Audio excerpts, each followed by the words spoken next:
ഞാനിന്നിവിടെ ഒരു beef roast ഉണ്ടാക്കാൻ പോവുകയാണേ. ആദ്യം ഞാൻ ബീഫ് മഞ്ഞളും ഉപ്പും മുളകും വെളുത്തുള്ളി ഇഞ്ചിയും പേസ്റ്റ് ഒരു സവാളയും കൂടി ഇട്ട് വേവിച്ച് വെച്ചിട്ടുണ്ട്.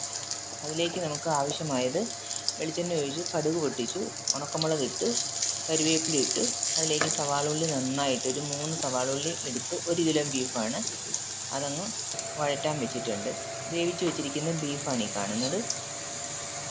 ഇനി നമുക്ക് ഈ സവാള ഉള്ളി വഴറ്റി ഒരുവിധം നന്നായിട്ട് മുരിഞ്ഞ് വന്നു കഴിഞ്ഞപ്പോൾ ഞാൻ അതിനകത്ത് വെളുത്തുള്ളി ഇഞ്ചി പേസ്റ്റ് അരച്ച് വെച്ചിരുന്നതാണ്, ഇച്ചിരി കട്ടയായിപ്പോയി, അതും ഇട്ട് മല്ലിപ്പൊടിയും മഞ്ഞൾപ്പൊടിയും കൂടി ഇട്ട് കൊടുക്കും. ഇനി അതൊന്ന് മുരിഞ്ഞ് വരട്ടെ, അത് മൂന്നും കൂടി ഒന്ന് നന്നായിട്ടൊന്ന് മുരിഞ്ഞ് വരട്ടെ. അത് മുരിഞ്ഞ് വന്നു കഴിയുമ്പോൾ നമുക്ക് അതിനകത്തേക്ക് ബാക്കിയുള്ള പൊടികളും കൂടി ചേർത്ത് കൊടുക്കാം. എന്നിട്ട് നമുക്ക് ആ ബീഫ് അതിലേക്ക് ഇട്ട് കൊടുക്കാം.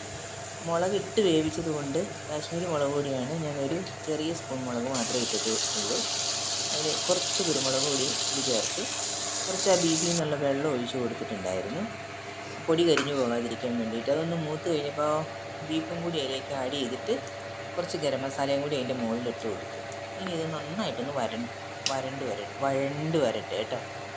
വഴണ്ട് വന്നു കഴിഞ്ഞാൽ അതിൻ്റെ കളറൊക്കെ ഒന്ന് മാറി ആ പച്ചമണമൊക്കെ ഒന്ന് പോയി അരപ്പിൻ്റെ കുത്തലൊക്കെ ഒന്ന് മാറിയിട്ട് നന്നായിട്ടതൊന്ന് വഴന്ന് കിട്ടട്ടെ. അപ്പോൾ അതുവരെ നമുക്കൊന്ന് ചെറിയ തീയിൽ അത് അടുപ്പത്ത് വെച്ച് കൊടുക്കാം. ചെറിയ തീയിൽ അടുപ്പത്ത് വെച്ചിട്ട് ഒരു 2 മിനിറ്റ് കഴിയുമ്പോൾ 2 മിനിറ്റ് കഴിഞ്ഞിട്ട് നമുക്ക് നോക്കാം. ഗരം മസാല ഞാൻ ഇവിടെ തന്നെ പൊടിക്കുന്നതാണ് കേട്ടോ, വീട്ടിൽ തന്നെ ഞാൻ പൊടിച്ചെടുക്കുന്നതാണ്. അത് നന്നായിട്ടൊന്ന് വറ്റിയിട്ടുണ്ട്, എല്ലാം ഒന്ന് സെറ്റായിട്ടുണ്ട്, കളറൊക്കെ ഒന്ന് ചേഞ്ച് ആയിട്ടുണ്ട്.